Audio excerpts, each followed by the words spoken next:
Magandang araw po mga kababayan, balik po sa Pinilangan Lakbay. Naway safe po lahat. Ngayon po ay maulan. Tara, sama po ninyo ako dahil meron po ko ngayong gagawin sa kabuti. Di ba? Something special. Come on, let's move on. Yan, umpisa na po natin. Siyempre gagamit po tayo ng hindi masyadong mamahalin. At pumunta po kayo sa mga tindahan, second hand shop, o sa tabi-tabi kung ano po gagamitin po ninyo. Ito mga pakikita ko po, hindi na po kailangan na ganito rin nang gagamitin yung mga materyales. Depende po sa inyong creativity. Gagawa po muna ako ng cake ng mushroom. Gagamit po ko ng plastic. At babalutan ko po ito ng foil. I-shape po natin ito. Gagawa po tayo ng mold. Parang penny band style. Diba?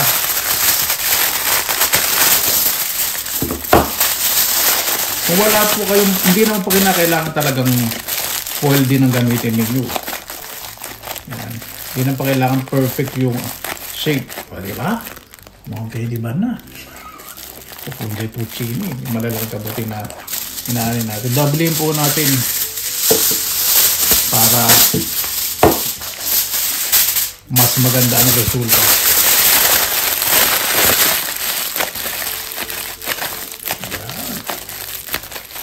Ano lang po kasimple, di ba?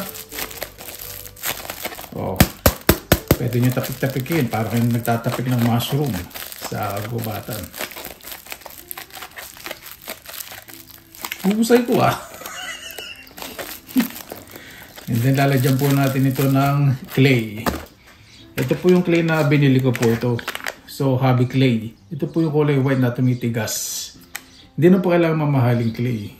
Depende po sa inyo. Pwede po semento o kung ano gusto nyong gamitin. So, cover ko lang po muna to. Ito pong clay po na to. Ano po ito quick dry. Hindi na po masyadong mabilis. Ibig sabihin, pag na-expose, madaling tumigas. So, ang gagawin ko po, ilalagay ko po sa plastic bago pagkukuha po ako.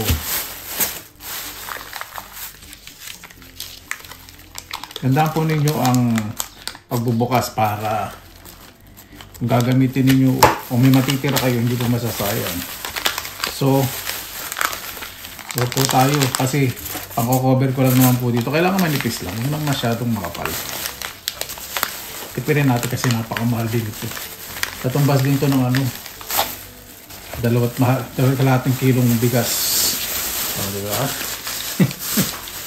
Then ilak po natin. Huwag naman ilak na titigas yung muscle ng braso ng mga gagamit. Kapit bahay, pumunta naman sa bahay. Binuksan ko kasi umuubo. Chinismis ka ba tayo? Yan. Bulugin po natin. Pumunta kayo sa mga walwalan, ayan pag may nakita kayong mga bote. Kalawa po ito sa Pilipinas. Hindi po magdala. Yan. At sa mga surface na gagamitan ninyo, siguraduhin po ninyo na hindi yung kinakainan. Nandito po ko sa kitchen, so gumamit po ko ng baking sheet para hindi mawa sa mesa. Ka-flat ko lang po ito Ano yun? May mga lugalog. Yung pala yung pang yung purer, mga control sa tagay. Pa-flat ko lang po ito. Kung gagawa din po kayo ng mga siopaw, hawakan nyo po dito. Bakit po? Pag hindi nyo po hinawakan, sasama po yun sa bote. Yan, ganyan. Yan, pag kinontrol nyo po rito, alam mo yan. So, madali i-flat. Hindi ko po sinasabing siopaw ang ginagawa natin. Ibig sabihin ng bote, kung wala kang rolling pin, pwede nyo rin pong gamitin. O, diba? Kung may mga buisit naman sa gilid ninyo, binubuisit yung pinagagawa yung concentration nyo, yun. Ayun ang binakadagos kami.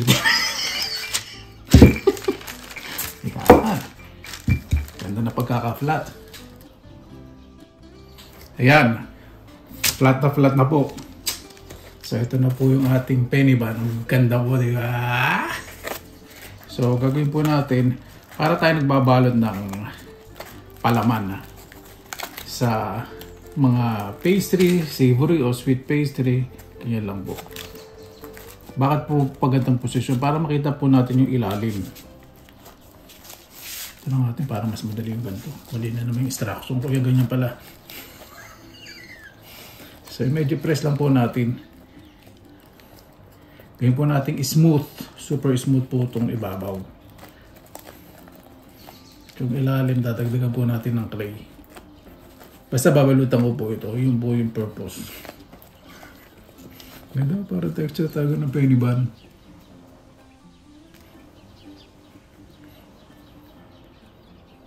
Yan, lagyan na po natin ng extra ilalim. At kailangan po smooth na smooth po yan. No? Smooth po natin lahat. Instead, kailangan po talaga yung parang cape ng penny bun. Para mas maganda po yung tsura. Para mas realistic ang dating. Siyempre, information din ang po kailangan. Perfectly circle na shape. At yan naman po yung mga penny bun of fungi porcini po, di ba? Na hinaharbat ka sa gubat. Ganun po ang gagawin po natin. Para maging smooth, ayoko po kasi na may mga naka-fold na para kayong gumawa ng siopaw, hindi. Ito agad dapat sa clip po na to, pwede nyo gamitan ng tubig. Pero wag mo masyadong basang-basa para maging smooth lang. So, gumamit po kayo ng baraso o daliri po ninyo. Pero para sa akin, daliri mas maganda. Kawa naman yung neighbor ko. Inuubo.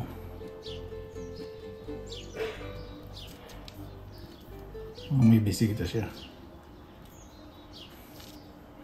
Ang dami ko na pong smooth to. Tapos mamaya, ayusin po natin yung gill sa ilalim. Itong sa ilalim din po, smooth ko para mas maganda pag ilagyan ko po ng parang penny bun gills. Yan. Kailangan po talaga smooth na smooth. Parang hindi po makikita po yung mga connectors ng clay. Ibig sabihin yung patsi yun, pagkakadugtong-dugtong, yung pagkakatugma-tugma, yung patching. Ayan. O, diba? So, yung penny bun, diba? Makikita nyo po yung partition ng gills sa kanang cake. So, ang gagamitin ko po itong toothpick. Yan. So, lalagyan lang po natin ng mark po yan. Para kayong pinaka-partition ng gills at saka ng cake. Huwag nyo masyadong ididiin na kasi baka mamaya mahiwa po yan. Parang gumagawa lang po tayo ng yung partition, yung separation. Hindi na po kailangan perfect na straight. Mas maganda nga po yung irregular lines or regular shape para mas realistic ang dating. Tapos, gagawin ko po, medyo ibababa ko po ito. Toothpick din po para yung lining natin hindi masyadong pansinin. Diba? Kailangan po talaga sa pagtsatsaga paggawa nito. So, ang gagawin ko po, syempre kung wala kayong masyadong tools, yung likod ng kuko po ninyo para pang-press sa loob. Diba? Control lang. Dip sa water para maging smooth. Para purpose po nito, pag nilagyan nyo po ng kulay, alam nyo po kung saan nyo po kulayan.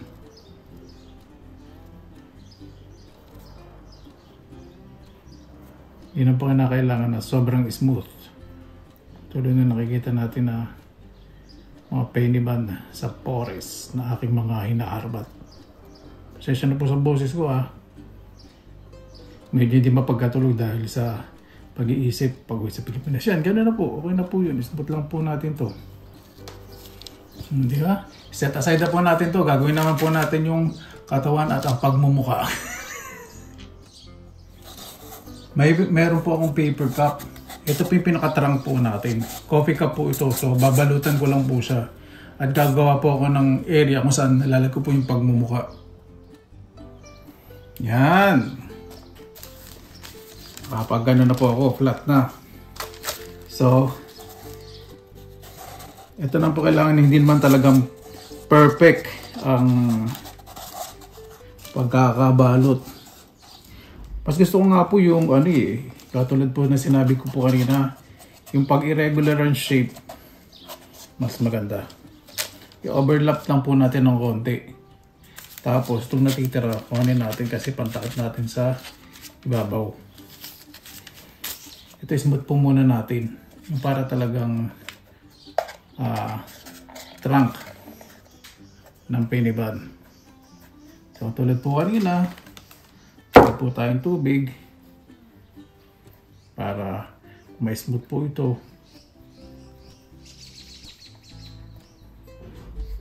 Yan. Ayan, pasensya na po. Nakalimutan ko pong sabihin. Kaya natin palaman yung ating cup para hindi mag-move. Para mas maging stable. Ayan. So, takpan natin ng maayos. At yung pinutol natin kanina, tap natin. Makagandahan po dito sa coffee cup kasi cardboard siya. So, pwede nating diinin dahil didikit siya. Mas maganda. So, smooth ko rin po ito. Gamit ang tubig. Gusto ko pong gamitin po itong clay na to. Itong white na to. Napaka-handy.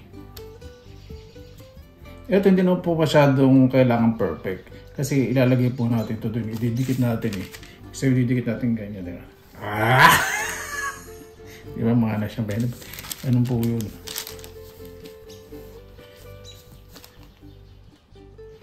Ayan po. Nakacover ko na po itong cup. So medyo moist pa po siya, malambot. Gagawin ko po rito ay patutuyan po muna natin bahagya. Bago natin ayusin mamaya. Tapos ito naman po, medyo hard na siya. So yung penny bond, may parang maliliit na butas po sa ilalim. O pag gamitan ko po ng toothpick, ganyan po talaga kailangan ng pasensya. Sa bawat ginagawa po, kung gusto nyo pong magandang resulta, kailangan pong pasensya, hindi po yung pwede na yan. O, di ba? Ayan po, di ba? May texture na, o, di ba? Parang talaga siyang cape ng penny band. Huwag po nyo hawakan na. Katigasin po muna natin pareho. Ito po kasi ilalagay natin yung mamaya.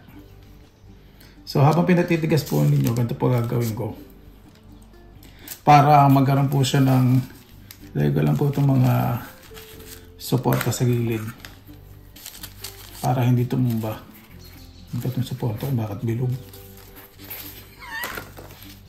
Lagay natin suporta. Lagay po natin ito para medyo press po natin para fit po. Huwag po ninyo hindi na sa gitna kasi papapalat po yung likod ng penny band. So, ibig sabihin, tanggalin natin. Iangat natin ang gulo, no? Iangat natin yan para press lang po ninyo ng dahan-dahan. Yan. Yan. Diba? O, diba? Para na po talaga siyang kabuti na nakukuha sa gubat na kahit hindi pa nakikita natin yung final result. Medyo iisin ko lang po yung mga ano yan, yung mga gap, uwang. Ang galing mo may narinig ko nagsuggest ko, baligtad mo kaya. Yan. Ang galing mo narinig ko yun. O, di ba? Di ba? Press natin para mas maganda. Yan. Para na talaga siyang di pag nanguha tayo, tinataktak natin gano'n.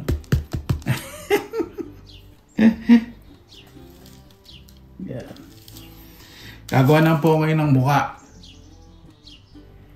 Sa isang shop po na nagsarado, may nakita po akong mga hindi binibenta yung lahat ng gamit po nila sa office at lahat-lahat yung pang window display. Nakita po akong mga mata. Mahal po yung ganito. So, kinuha ko talaga. Pwede pa itong mahin. Oo, lahat ng libre. Ano po pag nag-bankrupt na po yung yung mga tindahan. So, kuha tayo ng medyo malaki. Yan. Ito. Magawa po ito ng mga art. Itong mata na to.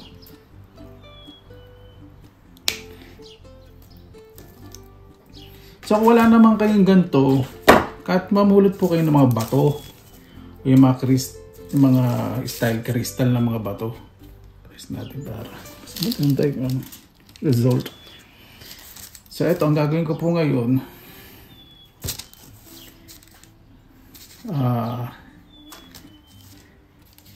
iikot ko po muna yung gulo ko. Gawa po muna akong ilong yun.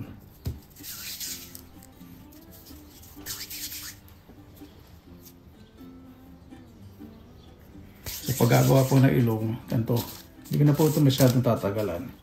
Isa-shortcut ko. Parang yung pearl shape, isin muna natin. Hindi natin ng konting tubig para mag-combine. Kasi medyo natuyo siya dahil sa hindi ko na ilagay sa plastic kanina eh. Piling muna natin ng maayos. Higyan natin konting tubig para mag-combine ng maayos. And then, gawa po tayong pearl shape.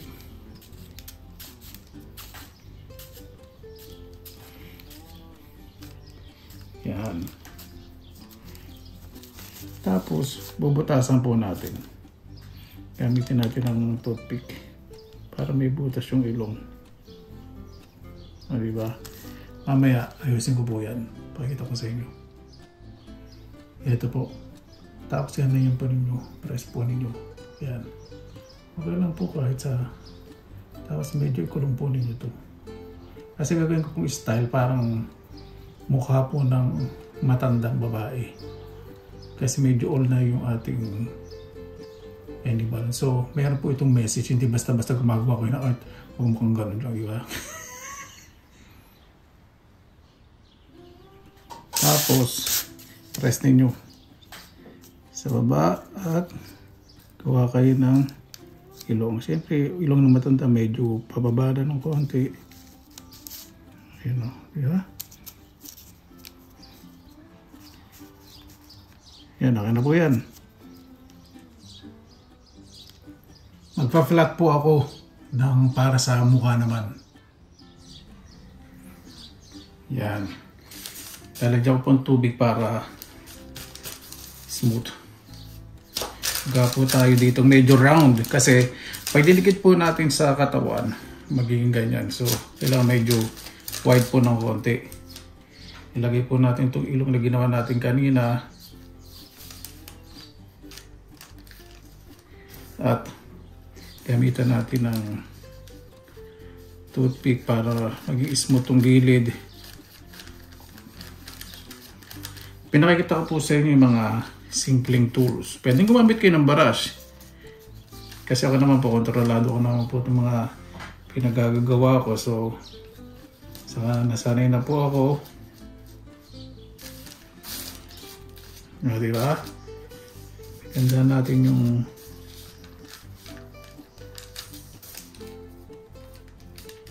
ilong.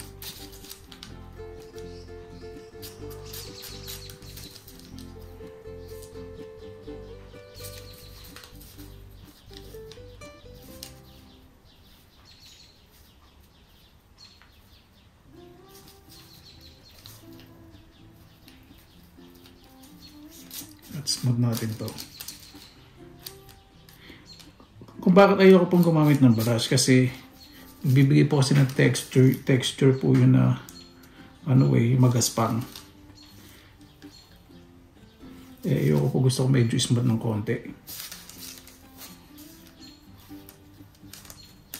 Hindi naman kailangan super perfect po itong shape ng ilong. Basta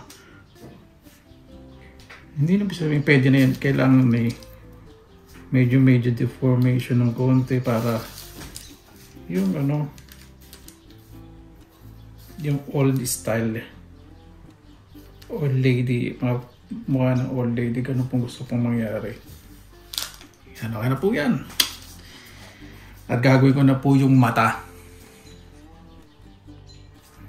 Bago po pala yung mata, gawa po muna tayo ng cheekbone.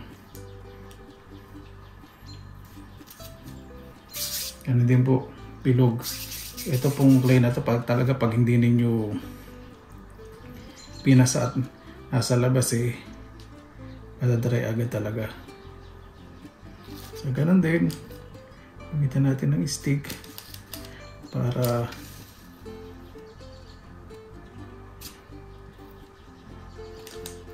mas maganda ang resulta. Gagawin ko syempre dito medyo cute na old face. Yan. Tapusin ko din po yung sa kabila.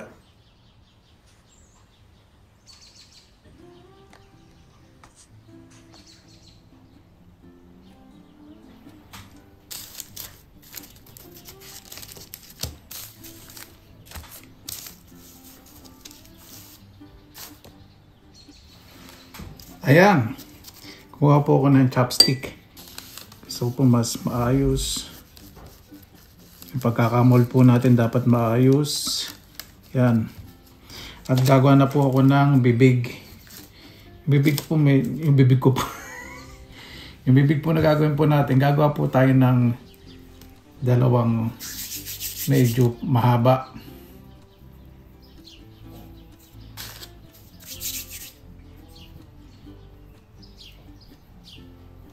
Tapos lalagyan po natin dito.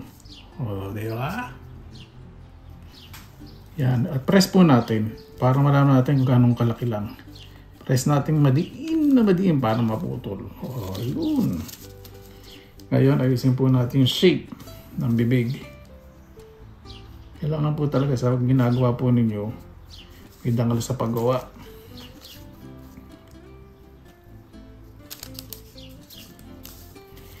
So medyo nakangiti siya kasi isin natin mamaya yan. Palatin muna natin. Gagawin ko po, yan nadikita po natin lips. Gusto ko medyo nakabuka yung bibig. Pag ito po, mag-a-add lang kayo ng tubig. Didip nyo lang sa tubig yung chopstick. Chopstick yung toothpick. Saka yung expression ng mukha, pag-aralan po ninyong mabuti. Kung innocent look ba, o nakatawa, nakangiti. Hindi naman natin gagawing pouted lips tong na parang nagpa-botox, hindi po ganun.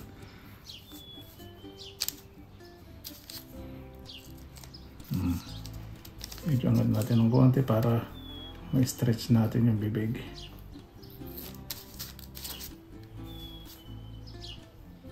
Kailangan po talaga ng pasensya, gantong mga arts, mga isa lang, gantong art. Ayan, mamaya ko na lang po ayusin. Lagay na po muna tayo ng mata. Gumawa po ako ng bilog na maliit. Tapos patong po natin itong mata. Yan. And then, parang eyeball siya. Tingnan nga natin, sabi ko parang dapat cute ang kalalabasan. Tingnan natin kung talagang cute. Ayusin ko pa po ito. Tingnan natin dito. Medyo press natin itong cheekbone. Kasi gusto ko parang, yun nga, cute ang dating. Pat natin. Lagyan natin tubig para dumikit. Yan. Ayusin natin mamaya. Ayan. Baka may bisita talaga yung aking neighbor. Binuksan ko po bintana kasi nainitan po ko sa loob. Sa Saturday daw po warm ang panahon. Dito po talaga pag malamig ang panahon, kailangan po bubukas-bukas po talaga ng bintana. So, gumawa po ako ng pahaba. So, ang gagawin ko, syempre hindi naman dilat na dilat yung mata ang gagawin natin sa mata. Yung half face, yung parang innocent look ang gagawin natin. Kasi matanda nga, di ba? Yan. And then, slice here. O, di ba? Ganda na lang. Ganda na po nagiging resulta. Mukhang,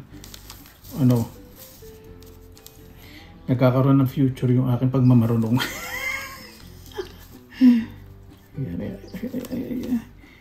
Hindi na po kailangan na ano ba to? Sobrang perfect po na ginagawa po natin. Importante po, maayos. Hindi po yung pwede na yan. Gusto po malinis. Kasi syempre, ano to, showcase ko po dito yung aking karunungan. Lagi pa po isa doon. Parang pinaka-eyelid yun eh. Diba? So wala pa talaga masasayang sa clay po na ito pag gumagawa po ako ng ganito. Kasi syempre mahal naman ito. Ganda na po. Hindi ko pa nadidikit sa tangkay.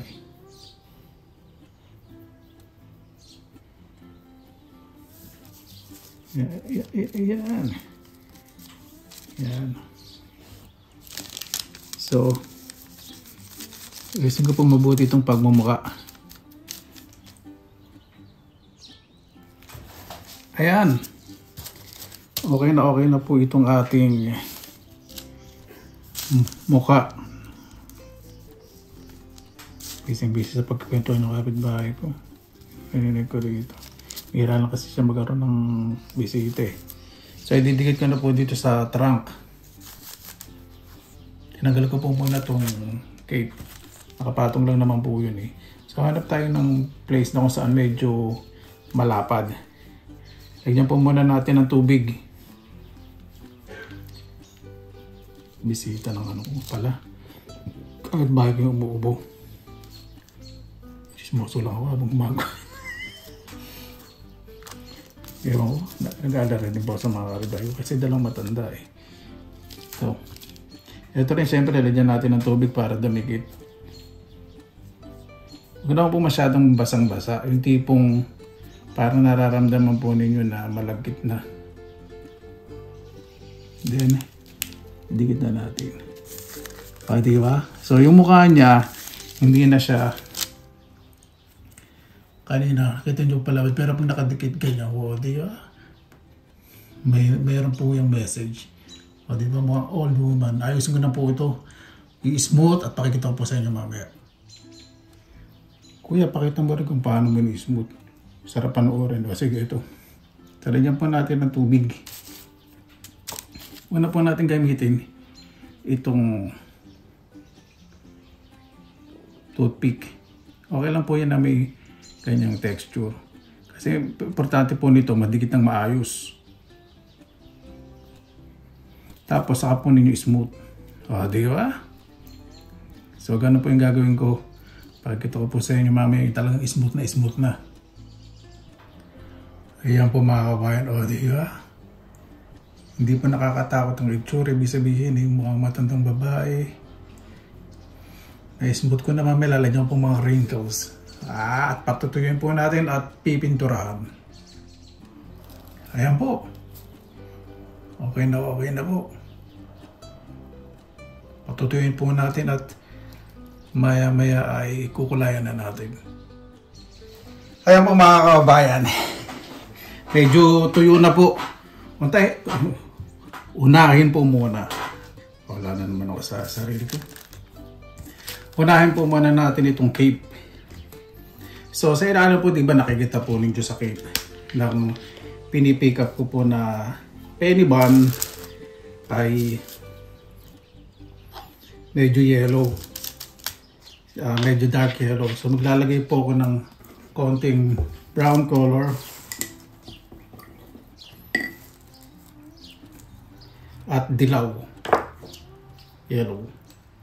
Ang tuyo na to. Tagal ko na rin kasing hindi pinapractice ng aking pagiging obra maestro eh.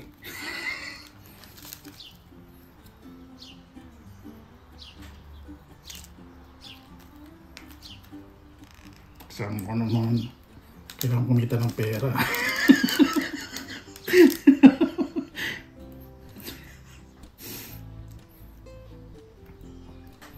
So, unahin po natin, excuse me, unahin po natin, super lighter lang po yung pagka-brown. Para ma-emphasize po yung texture ng mga butas-butas. So, ito po kailangan,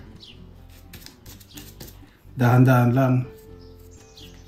Yun lang po talaga sa edge. Okay lang pala sa mga baratong brown. Kasi brown nga pala ibabaw yung cake. Pero ito yung ilalim. Excuse me. Kulang sa tulog dahil sa kakaisip, sa pag-uwi po sa Pilipinas. Kaya ito po muna tayo. Hindi tayo napupunta sa mga mansanasan dahil nag-uulan. Pala ko po talaga pumunta ngayon sa mansanasan. Kaya lang nag-uulan po sa labas. Kaya ito po muna tayo. Paminsan-minsan pakita ko po sa inyo yung aking pagiging obra maestro. Marami na rin po ako nabenta sa mga nauuto ko dito. Yan, sabi nga pala okay lang lumampas. Kasi pipintara, ibabaw naman kasi ng pwede ba ni dark brown na parang tinapay, di ba? Paggagawa po kayo ng mga arts, ng mga inyong mga may talento po kayo sa pag-clay molding, curving, painting, o mixed media. Kailangan po talaga ng pasensya. Pag may nadali po ninyo, mabubusit kayo, isipin nyo, bakit gano'n, may nadali ko kasi. Huwag nyo pong mamadaliin. Sayang po ang mga materialis kapag hindi po kayo nasiyahan sa resulta ng ginagawa ninyo.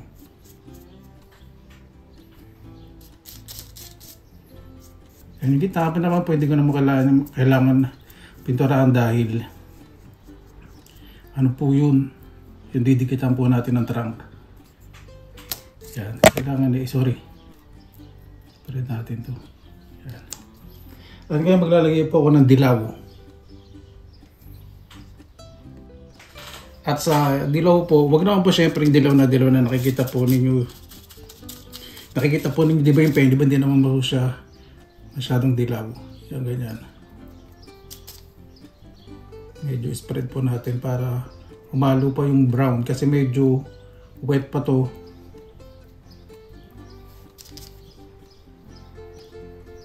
Actually, minsan ginagawa ko po itong ginagawa ko. Kaya nasisira yung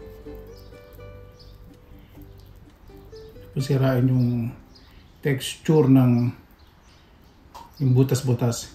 Na-emphasize na kasi sa brown color yun kaya okay na tayong gumamit ng daliri para as magmukha talagang kabuti. Yung smoothness and texture. Tapusin ko lang po ito at susunod po natin yung ibabaw. Ayan po, di ba? Parang ilalim po talaga ng penny ban. Yan po. So, ang ginagawa ko po, tinatap ko po yung daliri. Kasi pag ginano ko, magiging smooth. At pag malambot po yung kulay, matatakpan po yung mga butas. So, kailangan dahan-dahan. Yan, okay na po yung texture ito. Ilalim mo, hanap po talagang ilalim ng peliban. Susunod na po natin. Ito pong ibabaw. Di ba? Ito pong ibabaw. Panahin po muna natin itong haluin po natin yung excuse me. Itong black saka brown. Yan, gagamitan ko po ng daliri. Ito okay lang na smooth ko ng smooth. Mas maganda po talaga daliri kasi pag brush, hindi po maganda yung texture. Ito, mas magiging maganda talaga na parang penny bang po yung ibabaw. Black, brown, sa konting dilaw. At may konting red to tayo ilalagay mamaya. Ayan, maghahalo na po ako. Maglalagay po tayo ng konting red. Black, brown. Gusto ko yung mga walking desired color po ng penny bun. At konting dilaw. Pinitag po natin ng konti. Ayan. Ano po yung color. Spread ko na po ng maayos. Ito po yung kagandahan kapag ginagamit po daliri sa clay po na to. Mas nagiging realistic po yung dating. Tingnan po ninyo, di ba? Dahan-dahan lang nagiging talagang penny ba na po, pati yung gilid na parang nag-o-old na siya, inakain. O, di ba? Ayan po, di ba? O, ganda po ng texture. Di ba? Pati yung gilid. Para kung penny ba talaga. Wow. Yung una po ito. At ang susunod na po natin ay yung mukha po. Ilagay po natin sa plastic. Kasi pag sa papel po natin pinatong, didikit po. So, lagyan muna natin sa plastic yung cake. At isunod na po natin itong mukha po. Medyo wet pa po siya pero okay lang. So, unahin ko po munang kulay dito. Dilaw muna. Dilaw po muna.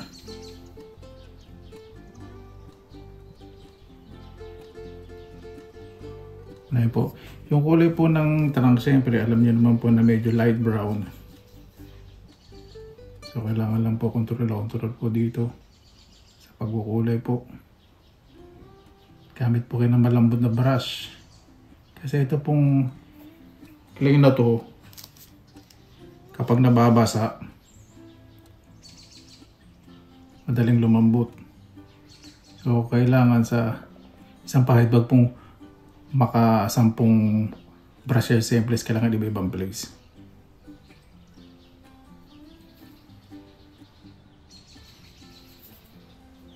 Ayan po. Na-cover na po natin ng dilaw lahat. Yan po kailangan even na even. Kasi siyempre yung tone ng mukha, ayusin natin. At meron na po ko dito kanina yung ibabaw po natin sa cake ng penny bun. Meron po itong red, black, brown, and yellow. So yung mga malalalim na parte, doon po tayo maglalagay ng mga dark colors. Di ba? Tinispread po natin ng maayos. Pisan po natin sa bibig. Okay lang po yan. Medyo naging dark ng konti.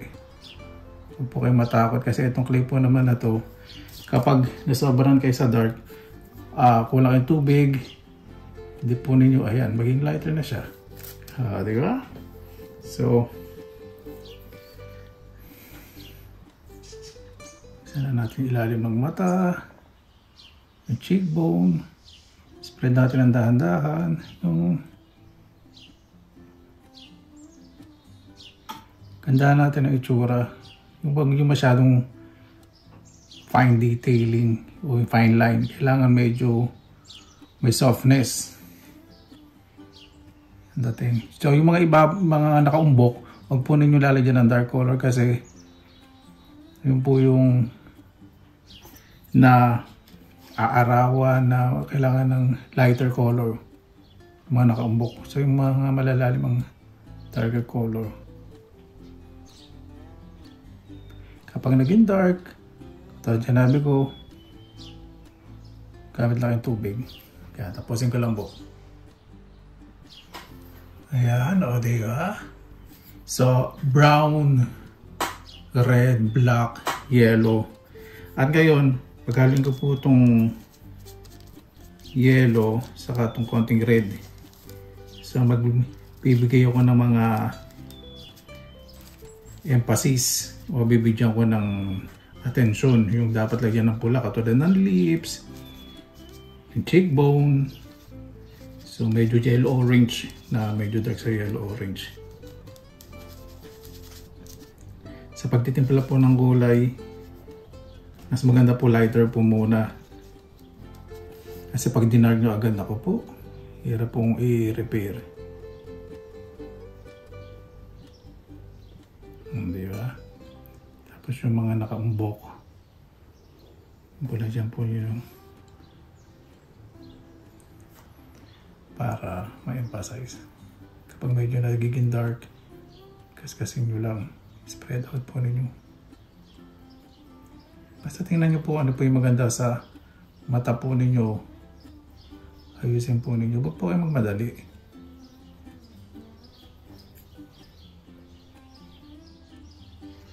Ayan po, di ba? Konting-konti na lang. Ngayon maglalagay po ka ng shading ng konting black saka red orange. Walang po tayo ng konting black. Tapos pinagalan po natin red saka yellow. Konting black. red. Wala po tayong shading. Yan, okay na po sa akin po. Hindi na po kailangan marami. Kailangan po haluin po ninyo, haluin kasi pag nilagay nyo po sa mukha, kailangan para nilalagyan nyo para dun sa ibang parte na nilalagay po ninyo, nilalagyan ninyo. Yan. So lagyan po natin syempre may konting aging sa ilalim ng mata. Mabilis matuyo ito para ma-emphasize po yung mata, yung maamong mukha. Yan, huwag niyo pong dadamihan.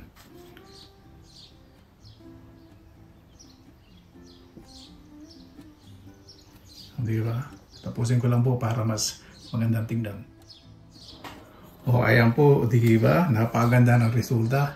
So final touch, lalagay po ko ng konting black at red. Kailangan mas malamang po yung red na parang close sa dark brown yung kulay.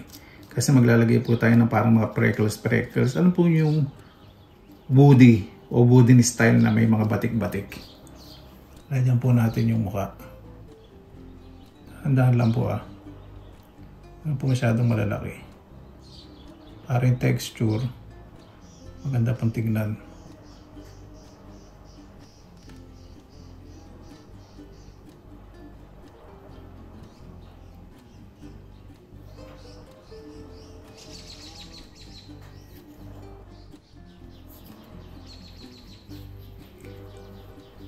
Ayan po, diba? Ganda mo na itsura.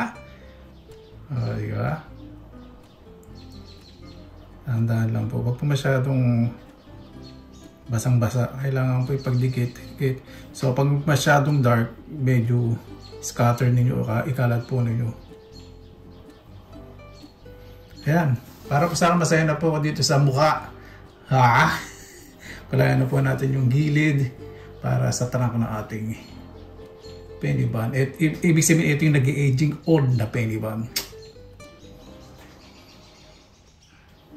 Sa totoo lang po, pag gumagawa po ko ng mga ganito, marami na pong ginawa. Nako, marami pong nabebenta at nabibili po ng mga kaibigan ko. Yung mga kilala po nila pag nakita, yung mga kilala po nila pag nakikita. Nako, sobrang saya. Siyempre, makikita nyo naman po yung amount of work na ginagawa ko. So, kulayan na po natin itong trunk. Pag mas malapit po sa cape, sa ganito, mas dark dito, nagiging lighter. So, gagawin ko po, medyo maglalagay po tayo ng black at brown. So, gagawin ko lang po ganito. Kailangan po talaga basang-basa para yung texture yan, parang sa mushroom.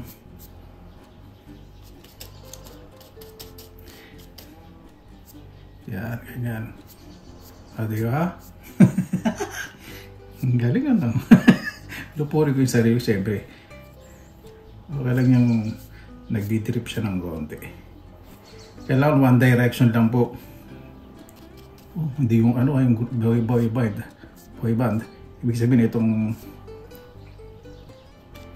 pagpahin itong yan. Tapos sa baba, bandang baba, pataas naman, gamitin ko lang yung brush, sako nyo sa tubig. Kailangan po talaga dito ng concentration, pagtsatsaga, dahil hindi po talaga to namamadali. Kailangan po natin tumulo para mag-create ng texture.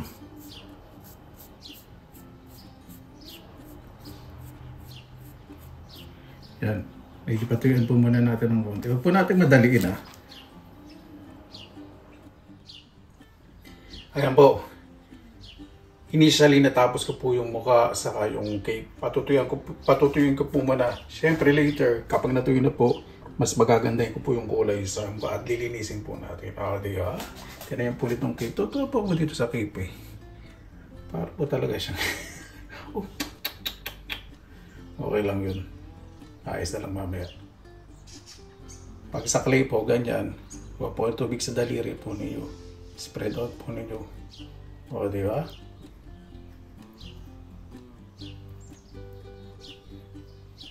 Ganyan pong even yung kulay. Para mas maayos tignan. Daran! Sa ngayon, ito po muna dahil kailangan po nating patuyin ng maayos bago po natin i-assemble. Mga ano po ito 4 to 8 hours para mas maganda po yung resulta. Ayan po, ito po mukha, yung mata, lilinisin ko po yan ng maayos. Yung kulay, mas gaganda po yan. Diba? Makikita nyo po yung theme sa part 2. Pasensya na po dahil hindi po biro ang aking karunungan. Yung mga ganito pong bag, kailangan po na pasensya. Maraming salamat po sa inyong oras sa ilan sa pinilakalak. Basta lagi po tayong positive vibes, good vibes. God bless. Ingat po lagi, magandang araw. Laban lang.